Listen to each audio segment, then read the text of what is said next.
À San Vicente d'Azagua, le temps semblait couler différemment. Petite ville nichée entre des collines verdoyantes, elle était réputée pour son atmosphère paisible et son église centenaire qui dominait la place centrale. C'est ici qu'Antonio, 72 ans, passait ses journées. Antonio n'était pas un homme particulièrement remarquable aux yeux des habitants. Depuis qu'il avait pris sa retraite, son quotidien était rythmé par une routine immuable. Chaque matin, il préparait son café noir dans une cafetière qui crachotait bruyamment, grillait une tranche de pain qu'il mangeait en silence, puis sortait pour sa promenade quotidienne. Ce matin-là, comme à son habitude, il emprunta le chemin qui menait à la place centrale. La brise fraîche du matin agitait doucement les branches des arbres, et quelques commerçants installèrent leurs étals sous les arcades de la place. Antonio, vêtu de son vieux manteau marron, observait les passants d'un regard absent. Mais ce qu'il allait découvrir ce jour-là briserait la monotonie de sa vie. Alors qu'il longeait l'église, un éclat anormal sur le sol attira son attention. Près des marches usées par le temps, il aperçut un morceau de bois, grossièrement taillé, qui semblait avoir été abandonné là. Curieux, Antonio s'approcha. Il se pencha et ramassa l'objet. C'était une planchette rugueuse, couverte de saleté et de traces d'usure. Mais ce qui retint son regard fut une inscription gravée en son centre. Sous la lumière du matin, il déchiffra les mots « Cherche la lumière là où tu l'attends le moins ». Antonio resta figé. Ces mots simples, pourtant énigmatiques, résonnèrent en lui comme un écho. Il les relut plusieurs fois, son cœur battant plus vite sans qu'il sache pourquoi. Qui avait laissé cet objet ici? Pourquoi cette phrase semblait-elle s'adresser directement à lui? La voix d'une commerçante le tira de ses pensées. « Tout va bien, Antonio ?» demanda Donna Céleste, une marchande de fleurs. « Hein? Oui, tout va bien, » répondit-il, encore troublé, avant de serrer la planchette contre lui et de poursuivre son chemin. De retour chez lui, Antonio posa l'objet sur la table de son atelier. C'était une petite pièce encombrée d'outils, d'objets qu'il avait réparés et d'autres qu'il n'avait jamais terminés. Le morceau de bois semblait incongru parmi le désordre familier, comme une pièce d'un puzzle qu'il ne parvenait pas à replacer. Assis sur son vieux fauteuil, il laissa ses pensées vagabonder. La phrase gravée lui rappelait les paroles de sa défunte épouse, Elena. Elle avait toujours été plus spirituelle que lui, plus attentive aux signes du quotidien. Elena croyait que tout arrivait pour une raison. Antonio, lui, avait toujours été pragmatique. Mais maintenant, il se demandait si elle n'avait pas eu raison. Il revit en pensée les années de sa jeunesse, lorsqu'il était charpentier. À cette époque, il avait travaillé sur de nombreux projets dans la ville, notamment la rénovation de l'église. C'était une période où il se sentait utile, important. Mais avec les années, les douleurs physiques et la perte d'Elena, il avait peu à peu cessé de croire en quoi que ce soit. Cette planchette, avec ses mots mystérieux, semblait réveiller quelque chose en lui. Mais quoi? La pluie commença à tomber en fin d'après-midi. Antonio, installé à son bureau, se mit à tourner la planchette entre ses mains. Il la regarda sous différents angles, cherchant un détail qui pourrait expliquer son origine. Était-ce une plaisanterie de mauvais goût ou un message authentique? Il songea à montrer l'objet au père Domingos, le prêtre de l'église, mais une hésitation inexplicable l'en empêcha. Il n'avait pas remis les pieds à l'église depuis les funérailles d'Elena, et l'idée même de s'y rendre le mettait mal à l'aise. Au lieu de cela, il sortit un vieux carnet qu'il gardait dans un tiroir et nota la phrase gravée sur le bois « Cherche la lumière là où tu l'attends le moins ». Puis il ajouta « Pourquoi cela me parle-t-il autant ?» La nuit tomba, et Antonio s'installa dans son fauteuil près de la fenêtre, écoutant le son apaisant de la pluie sur les tuiles. La planchette était posée sur la table basse, juste à côté de son vieux livre de prière, qui n'avait pas été ouvert depuis des années. Un mélange d'émotions l'envahissait, une étrange excitation mêlée d'un léger malaise. Était-ce un signe? Un hasard? Antonio n'était pas certain de vouloir le savoir. Pourtant, au fond de lui, il sentait une petite étincelle d'espoir. Peut-être que cette phrase contenait une vérité qu'il avait besoin de redécouvrir. Avant de se coucher, Antonio prit la planchette et la plaça dans un tiroir, comme pour protéger ce nouvel objet si chargé de mystère.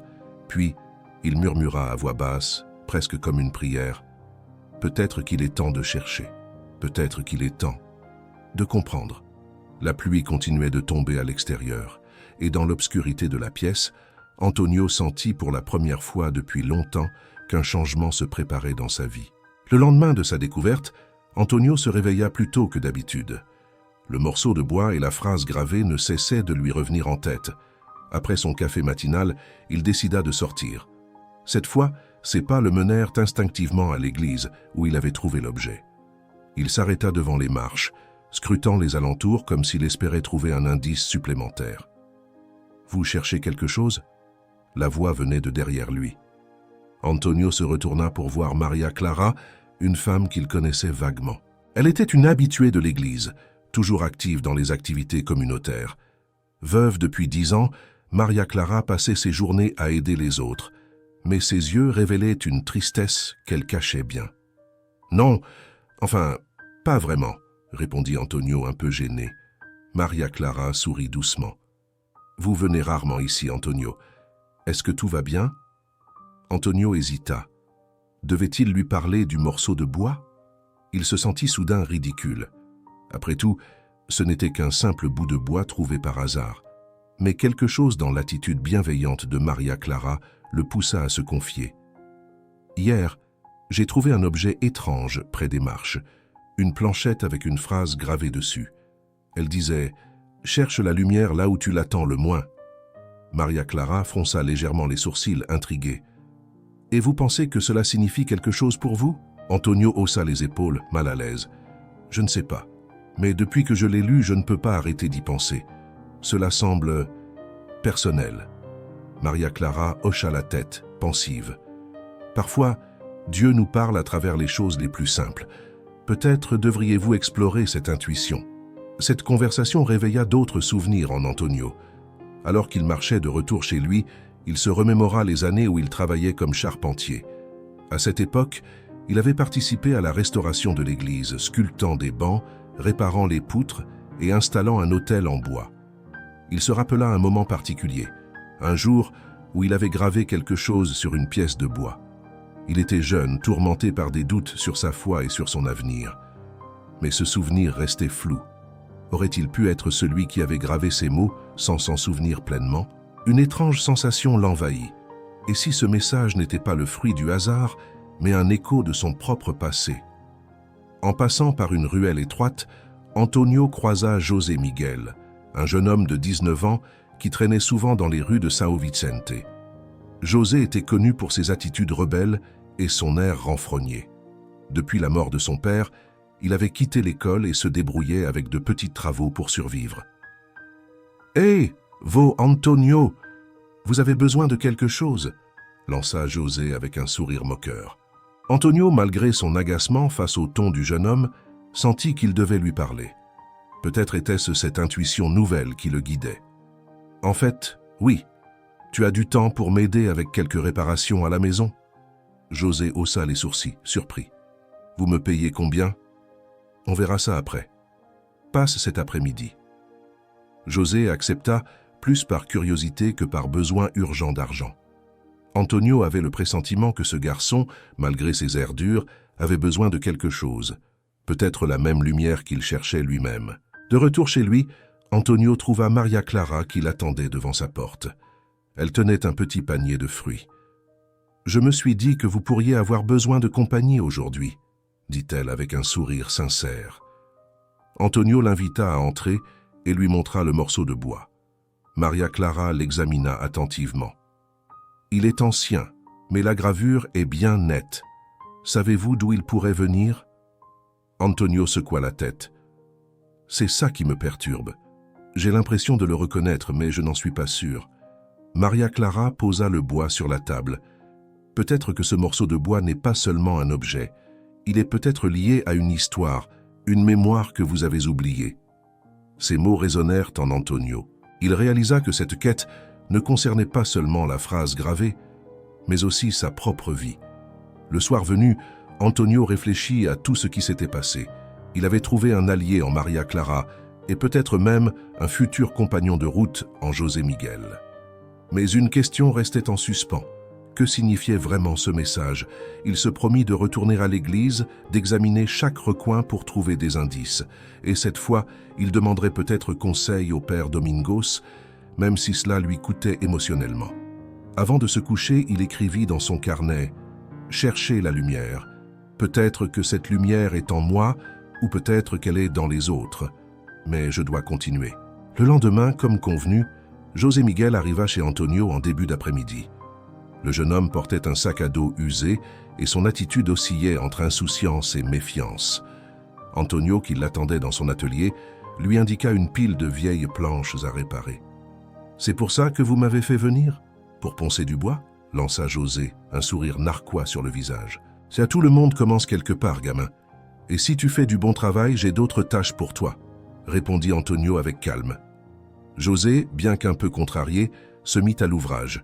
Antonio l'observa un moment avant de reprendre son propre travail, mais quelque chose dans l'attitude du jeune homme le fascinait. Sous son masque de désinvolture, il semblait porter un poids invisible, un chagrin qu'il ne savait pas partager.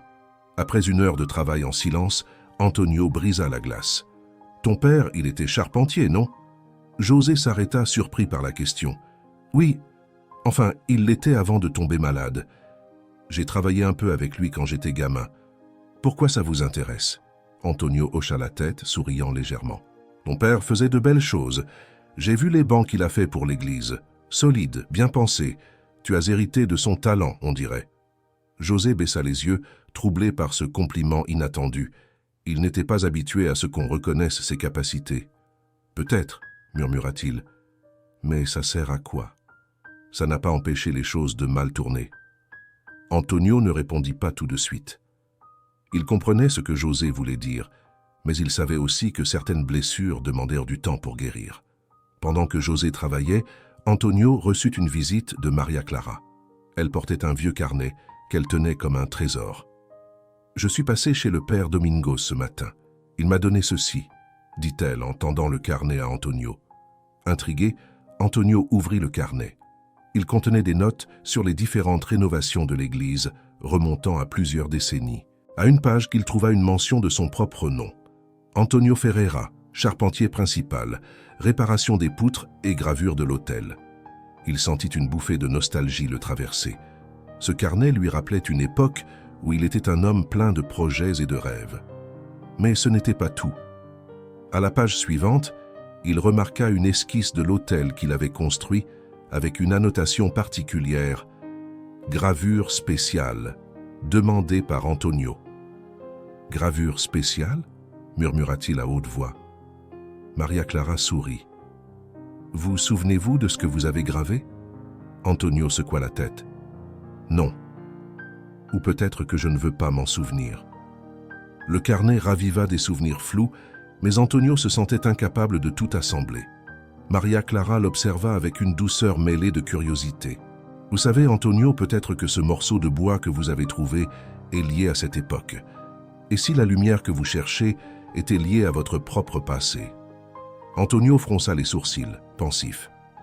Et si la phrase gravée sur le bois n'était pas seulement un message laissé par quelqu'un d'autre, mais une sorte de rappel, une clé pour se reconnecter avec une part de lui-même qu'il avait oubliée. Pendant ce temps, dans l'atelier, José continuait de travailler.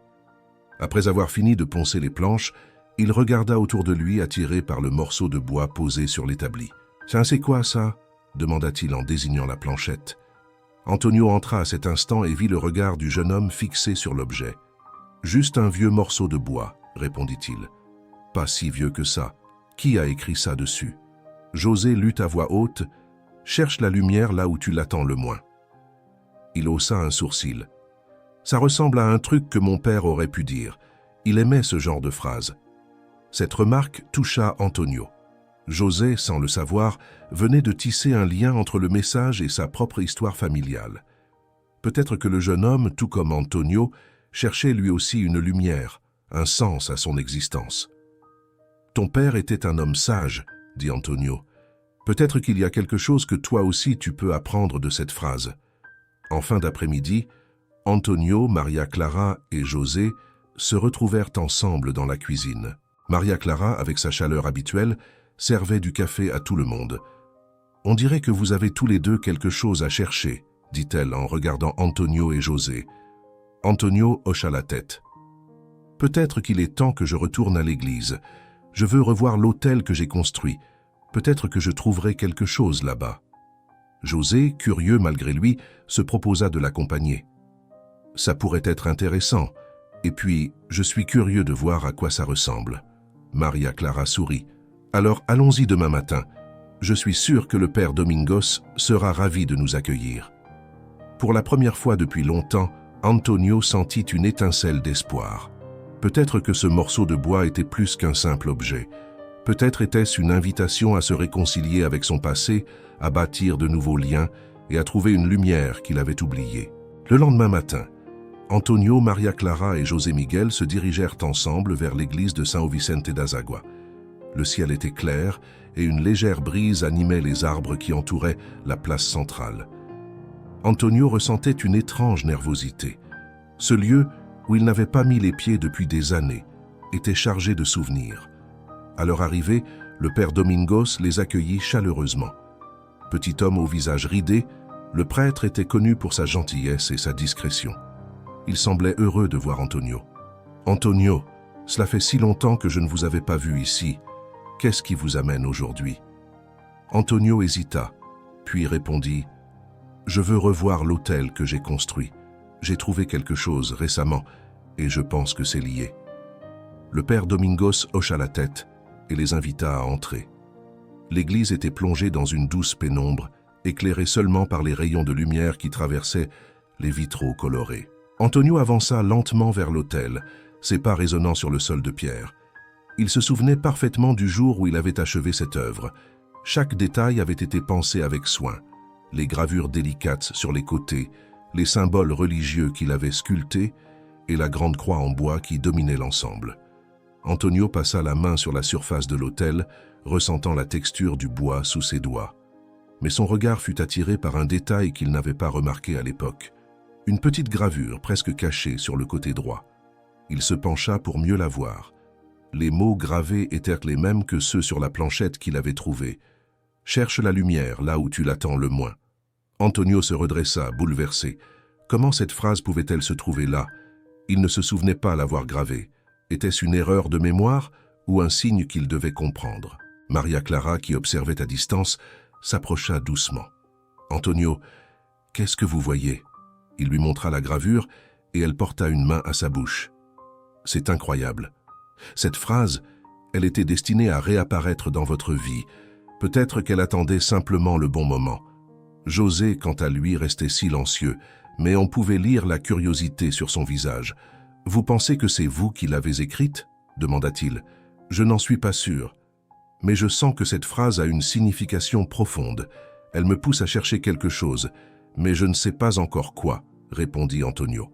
Alors qu'ils examinaient l'autel, José remarqua un petit compartiment presque invisible à la base de la structure. « Hé, regardez ça, il y a un genre de tiroir ici. Vous saviez qu'il existait ?» Antonio secoua la tête. « Non, ce n'est pas moi qui ai construit cette partie. » Avec l'aide du père Domingos, ils parvinrent à ouvrir le compartiment. À l'intérieur, ils trouvèrent une enveloppe jaunie par le temps. Antonio la prit avec précaution et l'ouvrit. Le contenu était simple, une lettre écrite à la main et signée d'un nom qu'Antonio ne reconnaissait pas immédiatement. Mais en lisant les premières lignes, il sentit son cœur se serrer. « Antonio, si tu lis ceci, cela signifie que tu es prêt à chercher les réponses que tu as toujours portées en toi. » La lettre parlait d'un moment de doute vécu par Antonio des décennies auparavant. Elle contenait des réflexions sur la foi, le pardon et la lumière intérieure que chacun porte en soi. Mais ce qui troubla le plus Antonio fut la dernière ligne. « La lumière que tu cherches est plus proche que tu ne le penses. Souviens-toi de l'endroit où tout a commencé. » Maria Clara posa une main réconfortante sur l'épaule d'Antonio. « Cette lettre, elle vous parle, n'est-ce pas ?» Antonio acquiesça, mais il était perdu dans ses pensées. Où tout avait-il commencé? Était-ce lié à son travail de charpentier, à son mariage avec Elena, ou peut-être à un moment encore plus ancien? José, toujours pragmatique, intervint. Peut-être que cette lettre essaie juste de vous dire de ne pas trop chercher ailleurs. Vous avez déjà tout ce qu'il faut ici. Antonio leva les yeux vers le jeune homme, surpris par sa sagesse inattendue. Peut-être que José avait raison. Avant de quitter l'église, Antonio s'agenouilla devant l'autel, chose qu'il n'avait pas faite depuis des années. Il ne pria pas à voix haute, mais dans son cœur, il fit une promesse. Il chercherait cette lumière, non seulement pour lui-même, mais aussi pour les personnes qui comptaient encore sur lui. Maria Clara et José l'attendaient près de la porte. En sortant, Antonio ressentit une légèreté nouvelle, comme si une part de son fardeau avait été levée. « Et maintenant, qu'est-ce qu'on fait ?» demanda José.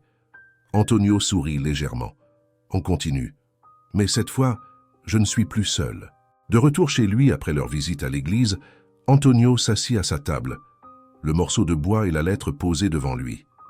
Ces objets, si simples en apparence, semblaient contenir des réponses qu'il ne parvenait pas encore à saisir. La phrase gravée et les mots de la lettre tournaient en boucle dans son esprit. « La lumière que tu cherches est plus proche que tu ne le penses. Souviens-toi de l'endroit où tout a commencé. » Antonio ferma les yeux, tentant de plonger dans les souvenirs de son passé.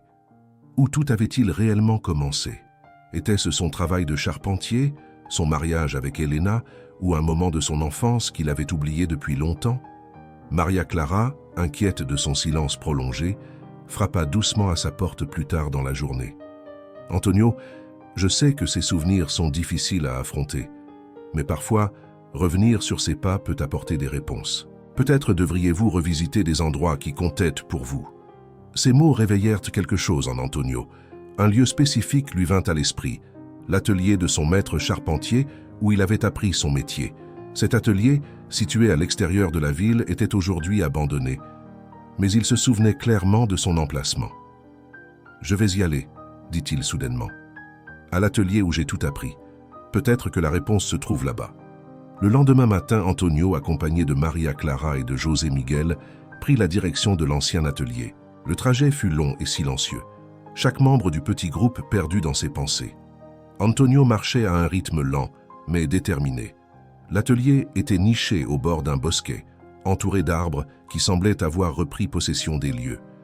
Les murs de bois étaient décrépits et le toit montrait des signes d'effondrement, mais Antonio ressentit une étrange chaleur en posant les yeux sur cet endroit. « C'est ici », murmura-t-il. À l'intérieur, l'atelier semblait figé dans le temps.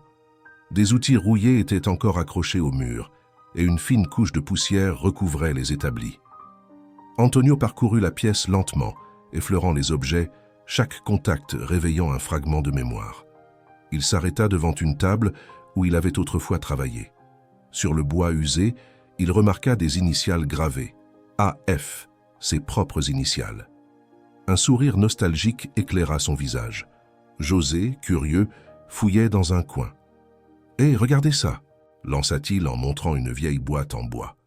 Antonio la prit avec précaution et l'ouvrit. À l'intérieur, il trouva plusieurs croquis qu'il avait dessinés dans sa jeunesse. Parmi eux, une esquisse particulièrement familière attira son attention, celle de l'autel de l'église. En bas du croquis, une phrase était écrite à la main. « La lumière guide ceux qui se perdent. » Maria Clara, voyant l'émotion sur le visage d'Antonio, posa une main réconfortante sur son épaule. « Tiens, cette lumière dont vous parlez, peut-être que vous l'avez toujours cherchée, même sans vous en rendre compte. » Antonio acquiesça. « À l'époque, je doutais de tout, de ma foi, de mon avenir. Je pensais que sculpter cet autel me donnerait des réponses. Mais je crois que j'ai laissé cette quête inachevée. » José, appuyé contre un mur, intervint.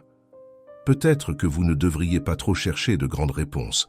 Parfois, ce sont les petites choses qui comptent, comme ce que vous faites pour moi en ce moment. » Les paroles du jeune homme touchèrent Antonio. Il réalisa que cette quête de lumière ne concernait pas seulement son passé, mais aussi les liens qu'il reconstruisait dans le présent. En fouillant un peu plus dans l'atelier, Antonio trouva une autre petite boîte, cachée sous une pile de planches. À l'intérieur, il y avait un morceau de bois semblable à celui qu'il avait trouvé près de l'église, mais celui-ci portait une gravure différente. La lumière commence par un acte de foi. Maria Clara regarda la gravure avec émerveillement. « C'est comme un puzzle, Antonio. Ces phrases sont des pièces qui, mises ensemble, forment quelque chose de plus grand. » Antonio hocha la tête. « Mais quel est l'ensemble ?» Avant de quitter l'atelier, Antonio sentit un mélange de mélancolie et de résolution. Cet endroit faisait partie de lui, mais il savait que la clé ne résidait pas uniquement dans le passé. « Nous devons retourner à l'église », déclara-t-il. « Je crois que les réponses que je cherche ne sont pas seulement pour moi. Elles concernent aussi ce que je peux encore offrir aux autres. » Maria Clara et José acquiescèrent, prêts à continuer cette quête à ses côtés.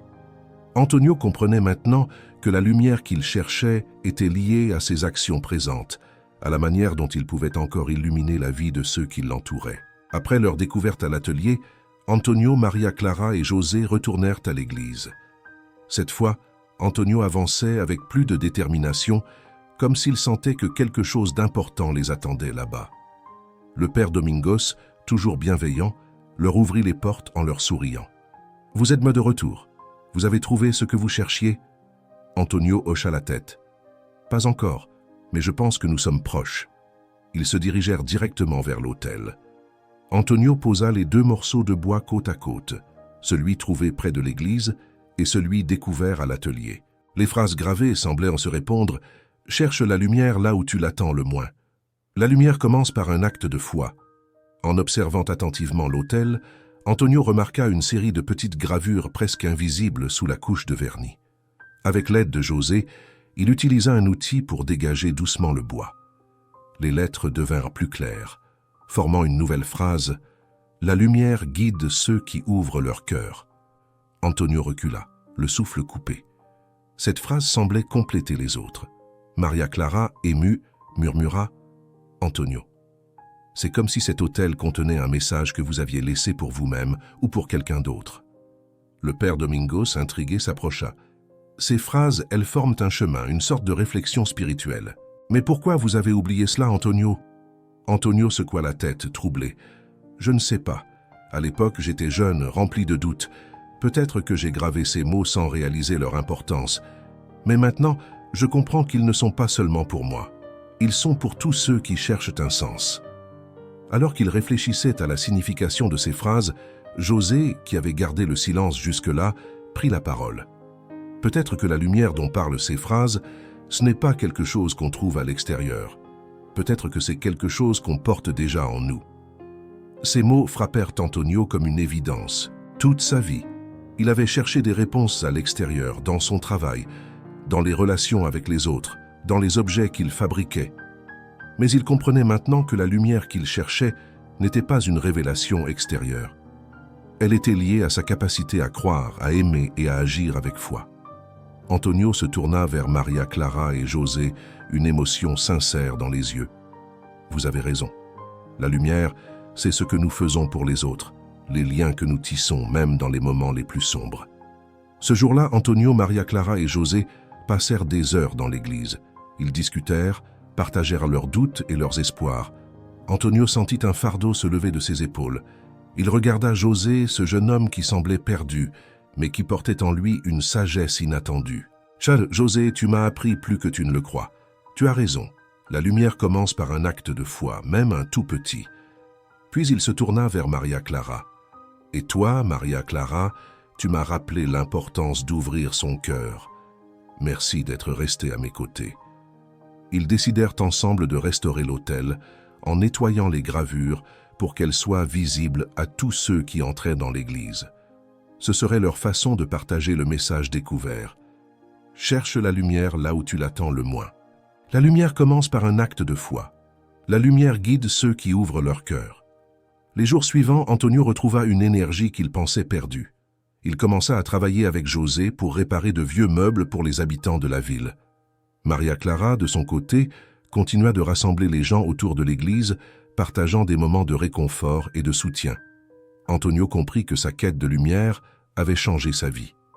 Elle ne l'avait pas seulement reconnecté à son passé, mais aussi à son présent. Et il savait maintenant que tant qu'il continuerait à agir avec foi et à ouvrir son cœur, cette lumière ne s'éteindrait jamais. Quelques semaines après la restauration des gravures de l'autel, l'église de São Vicente das Águas devint un lieu de rassemblement pour les habitants. L'initiative d'Antonio, Maria Clara et José Miguel avait inspiré la petite communauté. Chacun semblait touché par les phrases gravées et leurs messages d'espoir. Maria Clara, fidèle à son habitude de rassembler les gens, proposa une idée. Et si nous organisions une journée de partage? Une sorte de rencontre où tout le monde pourrait venir, parler, aider ou simplement écouter? Antonio, au début hésitant, finit par accepter. Cela pourrait être une belle façon de redonner à la communauté ce que nous avons trouvé ici. José, lui, se montra enthousiaste, bien que légèrement sarcastique. Tant qu'on ne me demande pas de chanter, je suis partant. Le projet fut lancé. Les habitants s'organisèrent pour préparer l'événement. Des repas simples, des discussions autour des gravures et même un petit atelier de menuiserie dirigé par Antonio et José.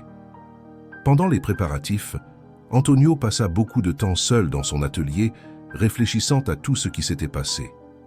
Les phrases gravées sur l'autel lui rappelaient étrangement des paroles qu'Elena, sa défunte épouse, lui avait souvent dites. Il se souvenait d'un moment particulier, peu après leur mariage. À l'époque, Antonio traversait une période difficile, doutant de son avenir en tant que charpentier. Elena, avec sa douceur habituelle, lui avait dit « Antonio, la lumière est toujours là, même quand on ne la voit pas. Mais pour la trouver, il faut d'abord croire qu'elle existe. » Ces mots, qu'il avait presque oubliés, résonnaient maintenant avec une force nouvelle. Il réalisa que tout ce qu'il avait appris de cette quête récente était en fait déjà là, semé dans son cœur par Elena. Le jour de l'événement, l'église était pleine de vie. Des tables avaient été dressées à l'extérieur, décorées de fleurs fraîches apportées par Donna Céleste, la fleuriste de la place. Les enfants jouaient près de la fontaine et les adultes discutaient joyeusement. Antonio et José dirigeaient l'atelier de menuiserie, montrant aux participants comment sculpter de petits objets en bois. Parmi eux, un garçon d'une dizaine d'années semblait particulièrement captivé. « Vous savez, dit Antonio au garçon, quand j'avais ton âge, j'ai commencé comme ça, avec une petite pièce de bois et beaucoup de curiosité. » Le garçon sourit, ses yeux brillants d'excitation. Antonio se rappela à quel point transmettre son savoir pouvait être gratifiant. Maria Clara, debout près de l'autel, prit la parole pour remercier tout le monde. Cette église a toujours été un symbole pour notre communauté, mais ces dernières semaines, elle est devenue bien plus. Grâce à Antonio et José, nous avons redécouvert l'importance de la lumière, de la foi et du partage. Antonio, qui n'aimait pas être sous les projecteurs, baissa la tête, un peu gêné. Mais José, fidèle à lui-même, murmura avec un sourire « Hé, vous êtes une célébrité maintenant. » Maria Clara continua. « Les phrases gravées ici nous rappellent que nous portons tous une lumière en nous.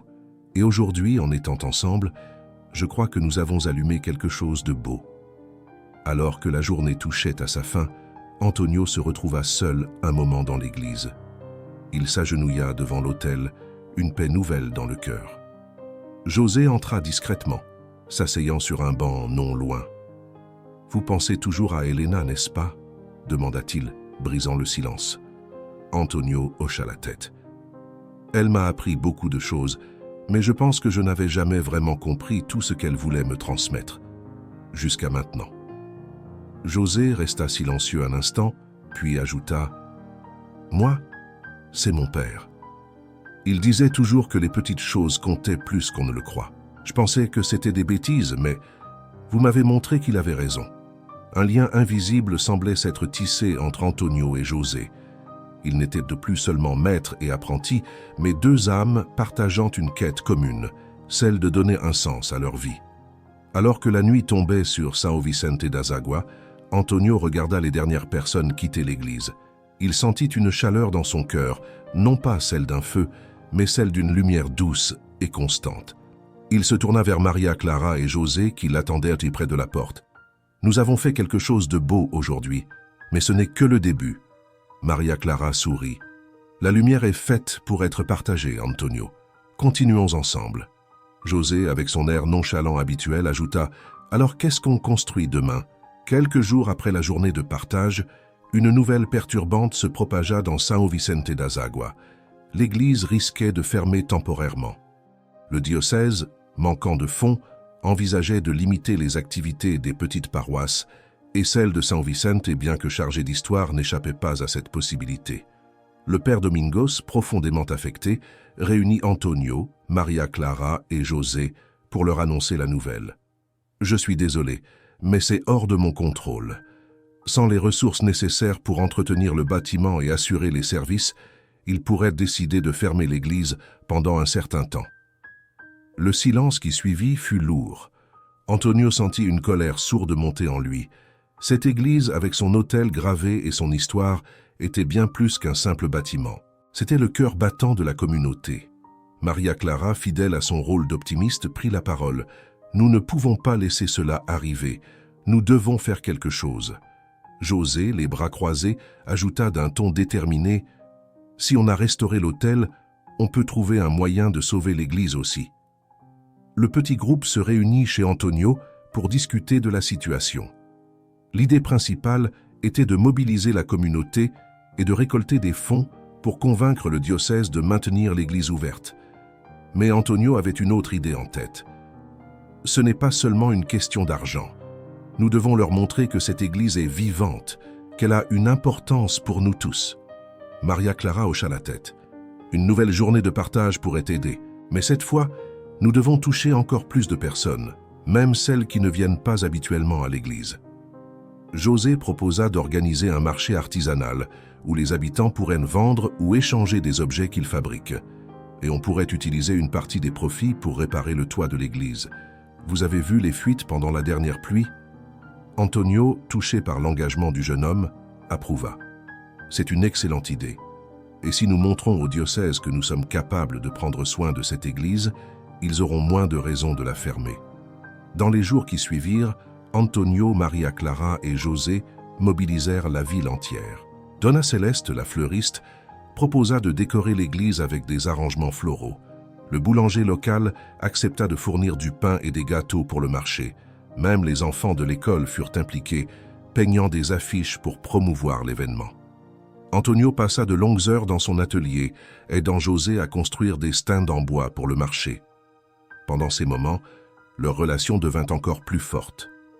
Antonio voyait en José une version plus jeune de lui-même, pleine de potentiel mais encore à la recherche d'un sens. « Tu sais, » dit Antonio un soir alors qu'il terminait un stand, « je pensais que je cherchais des réponses dans le passé. Mais je crois que toi et Maria Clara, vous m'avez montré que la lumière est aussi dans ce qu'on construit aujourd'hui. » José, qui n'était pas habitué aux grandes déclarations, se contenta de sourire.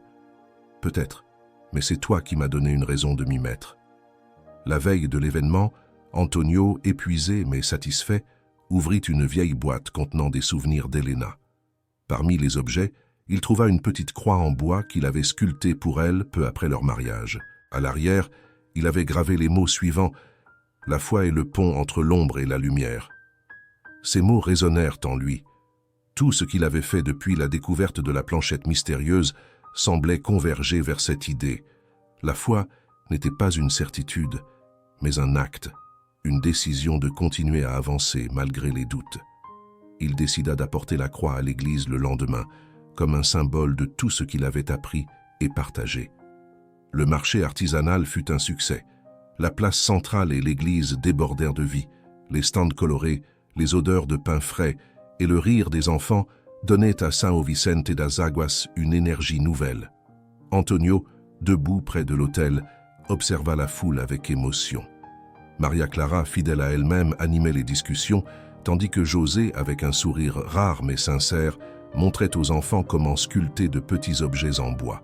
Quand le père Domingos monta sur l'autel pour remercier tout le monde, Antonio sentit une vague de fierté l'envahir. Ils avaient prouvé que cette église n'était pas seulement un bâtiment, mais le cœur d'une communauté vivante. Quelques jours plus tard, une lettre officielle arriva. Le diocèse, impressionné par l'engagement de la communauté, annonçait que l'église resterait ouverte. Ils alloueraient également une petite subvention pour aider aux réparations les plus urgentes. Lorsque Antonio lut la lettre à haute voix dans l'église, une ovation éclata. Les habitants se rassemblèrent autour de lui, de Maria Clara et de José, les remerciant pour leur dévouement. Antonio, les yeux humides, posa une main sur l'autel, murmurant « La lumière était ici depuis le début. Il fallait juste croire en elle. » Après le succès du marché artisanal et l'annonce du maintien de l'église ouverte, l'atmosphère de São Vicente das Águas changea profondément. La petite ville semblait revigorée, portée par un nouvel élan de solidarité. Antonio remarqua que les gens s'entraidèrent davantage, échangèrent des sourires et parlaient souvent des phrases gravées sur l'autel, comme si elles avaient réveillé quelque chose en eux. Pour Antonio, la lumière qu'il cherchait commençait à se manifester dans ses petits gestes. Mais il savait aussi qu'il avait encore un chemin à parcourir. Un après-midi, alors qu'Antonio et Maria Clara se retrouvaient seuls dans l'église, elle lui confia quelque chose qu'elle avait gardé pour elle depuis longtemps. « Antonio, tu sais, quand mon mari est mort, j'ai perdu plus que lui. J'ai perdu ma foi. Pendant des années, je suis venu ici par habitude pour ne pas montrer aux autres que j'étais vide à l'intérieur. » Antonio la regarda, surpris par cette confession. « Mais toi, tu es toujours celle qui rassemble tout le monde, celle qui trouve les mots pour réconforter. » Maria Clara sourit tristement. « Ce n'est pas parce qu'on doute qu'on ne peut pas aider les autres, mais ces dernières semaines. Tout ce que nous avons fait ensemble m'a redonné un peu de cette lumière que j'avais perdue. Alors, merci. » Antonio sentit une émotion profonde en entendant ces mots.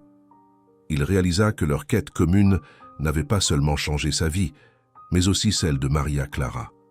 Pendant ce temps, José commençait à se poser des questions sur son avenir. Travailler avec Antonio lui avait apporté un sentiment d'utilité qu'il n'avait pas ressenti depuis longtemps. Mais il savait que rester à São Vicente ne suffirait peut-être pas. Un soir, alors qu'il aidait Antonio dans l'atelier, il aborda le sujet. « Vous, Antonio, vous pensez que quelqu'un comme moi pourrait faire quelque chose de plus grand, ailleurs ?» Antonio posa son outil et le regarda attentivement. « Pourquoi pas? Tu as du talent, José. Et surtout, tu as appris à voir la valeur des petites choses. Peu importe où tu vas, ça te servira toujours. » José réfléchit un moment avant de répondre. « Peut-être que je partirai un jour, mais pour l'instant, je crois que j'ai encore des choses à apprendre ici. » Antonio hocha la tête, satisfait.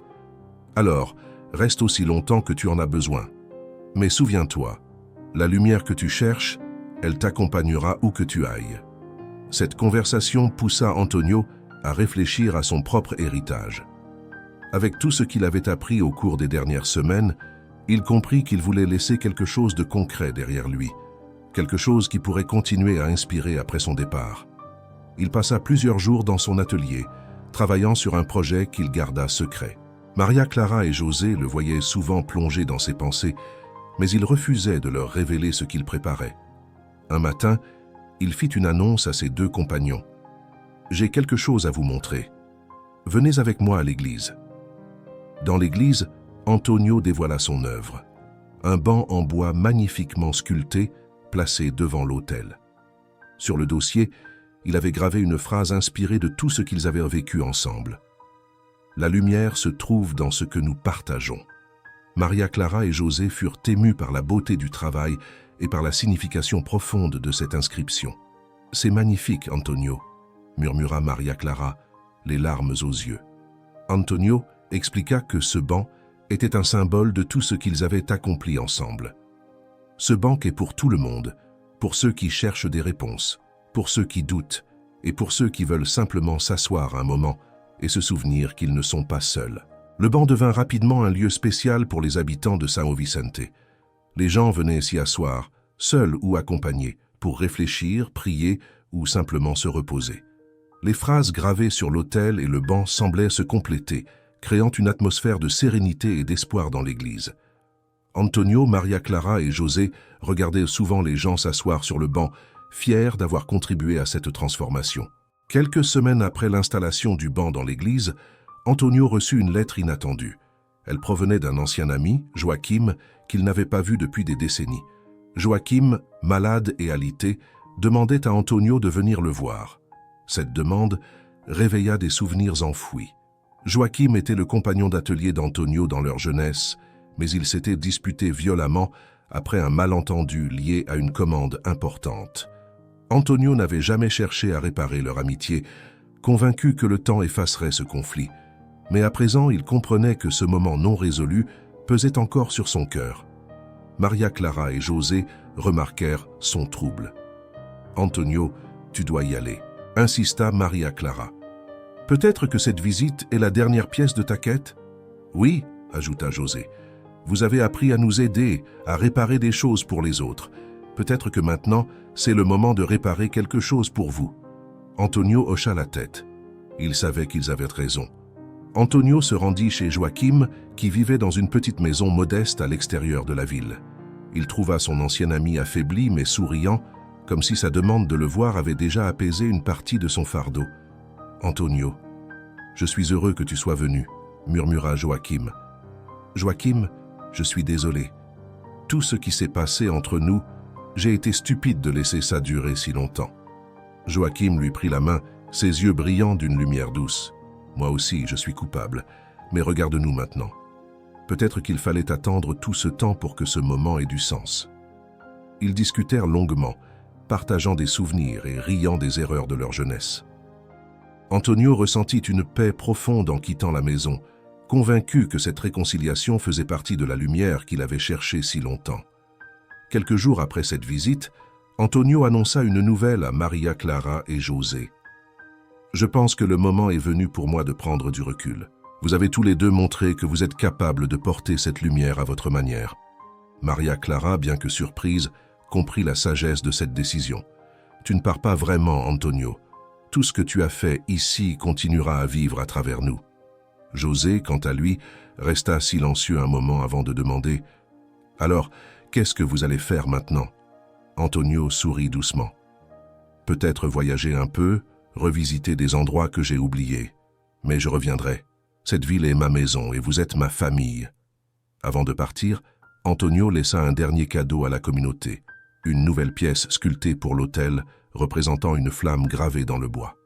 Au bas de la flamme, il ajouta une inscription finale. « La lumière que nous portons éclaire les chemins des autres. » Cette gravure devint un symbole pour São Vicente d'Azaga, rappelant à chacun que la lumière n'était pas un trésor à garder pour soi, mais un don à partager. Maria Clara, inspirée par Antonio, s'impliqua encore davantage dans la vie de la communauté, organisant des activités pour rassembler les habitants. José, de son côté, décida de rester encore quelque temps à São Vicente, travaillant sur des projets de menuiserie et formant les jeunes intéressés par le métier. Pour chacun, Antonio était devenu plus qu'un simple ami ou un mentor. Il était la preuve que, même dans les moments de doute et de solitude, il était possible de trouver une lumière qui donne du sens à la vie. Et Antonio, en traversant les routes du pays, savait qu'il n'était jamais vraiment seul. La lumière qu'il avait trouvée à São Vicente l'accompagnait partout, un rappel constant que la foi, l'amour et le partage étaient les vrais miracles de la vie. Le départ temporaire d'Antonio laissa un vide à São Vicente d'Azaga, mais ce vide ne fut pas synonyme de tristesse. Au contraire, il devint une source d'inspiration pour la communauté. Les habitants, désormais unis par les valeurs qu'Antonio leur avait transmises, s'organisèrent pour continuer à faire vivre l'Église et les projets collectifs. Maria Clara prit la tête de plusieurs initiatives, transformant l'Église en un lieu d'échange et d'entraide.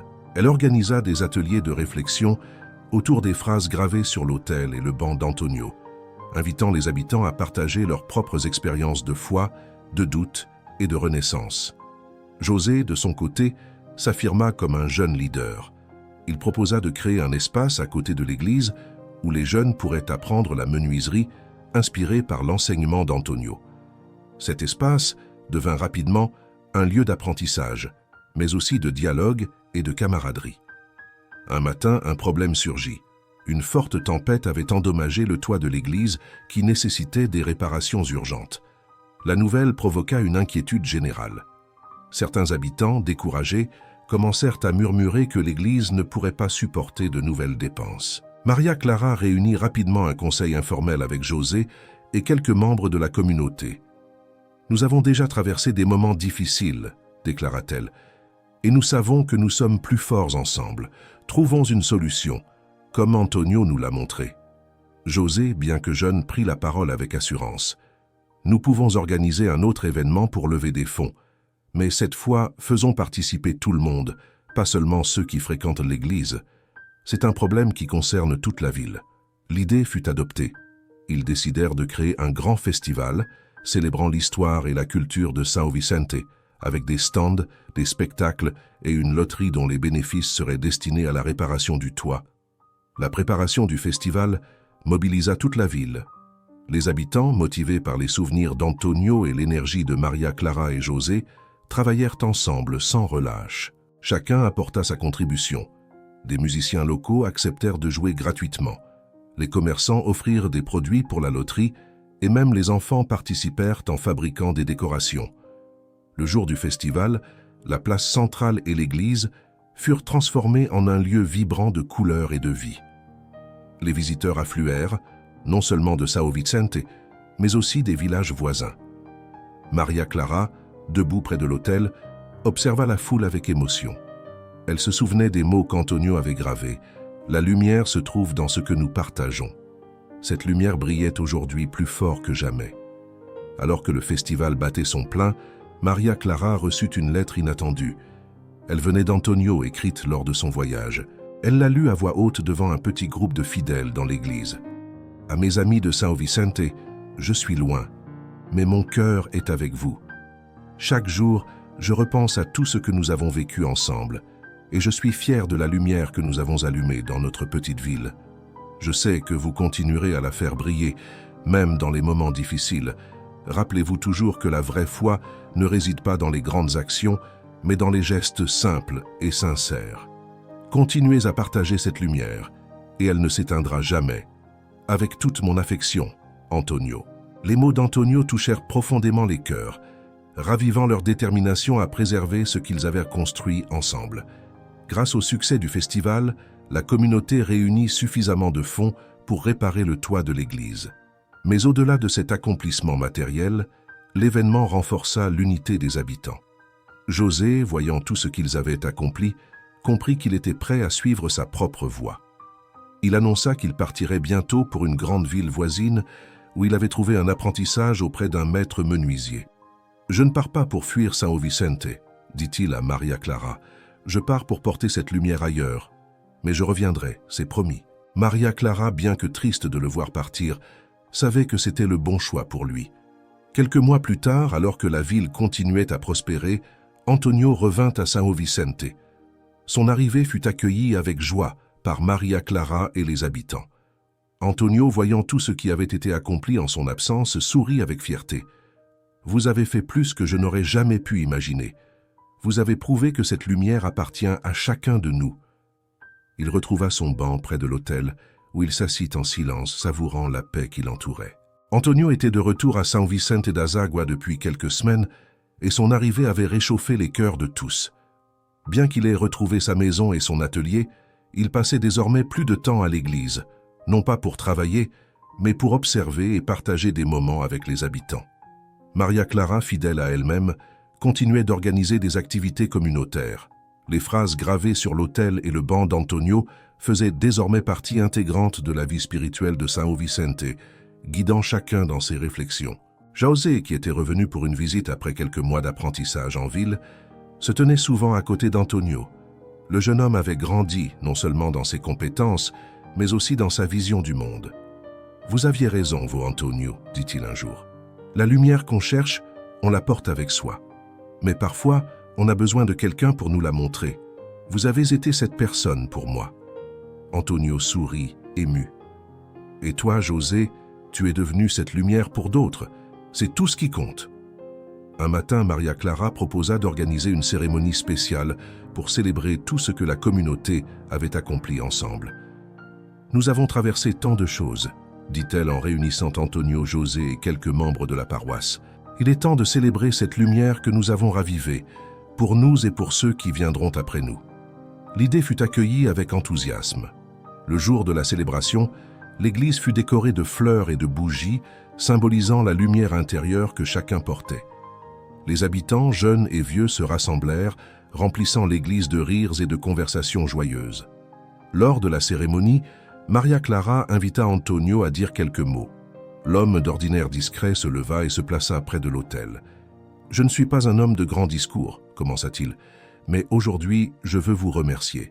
Quand j'ai trouvé ce morceau de bois avec cette phrase gravée, je pensais qu'il s'agissait d'un mystère à résoudre. Mais ce que j'ai appris, c'est que la lumière que je cherchais était ici, tout ce temps. Elle était dans chacun de vous, dans vos gestes, vos sourires et votre foi. » Il s'arrêta un instant, regardant la communauté rassemblée devant lui. « Nous avons tous des moments de doute, des moments où nous pensons que la lumière nous a quittés. Mais cette lumière, elle ne disparaît jamais. Elle grandit lorsque nous partageons nos forces et nos espoirs. Alors, continuez à la faire briller, non seulement pour vous, mais pour tous ceux qui en ont besoin. La salle resta silencieuse un moment, puis éclata en applaudissements chaleureux. Après la cérémonie, Antonio, Maria Clara et José restèrent dans l'église vide, profitant du calme après l'effervescence. « Vous savez, dit Maria Clara, cette lumière que nous avons ravivée ici, elle continuera longtemps après nous. » José ajouta avec un sourire, « Oui. Et grâce à Antonio, nous savons comment la garder vivante. » Antonio posa une main sur l'épaule de José et l'autre sur celle de Maria Clara. « Ce n'est pas moi, c'est nous. Et c'est ça, la vraie lumière, ce que nous faisons ensemble. » Alors que la nuit tombait sur São Vicente, les lumières de l'église brillaient doucement, visibles depuis toute la place centrale. Antonio, assis sur son banc sculpté, regardait les étoiles, entouré de ses amis et de sa communauté. Il savait que, même si sa quête initiale était terminée, la lumière qu'il avait trouvée ne s'éteindrait jamais. Elle vivait dans les liens qu'ils avaient tissés, dans les espoirs qu'ils avaient ravivés, et dans les gestes de foi et d'amour qu'ils continuaient à poser chaque jour. Et ainsi, dans cette petite ville nichée au cœur des collines, une lumière discrète mais puissante continuait de guider les âmes, prouvant que parfois les plus grands miracles résident dans les choses simples de la vie.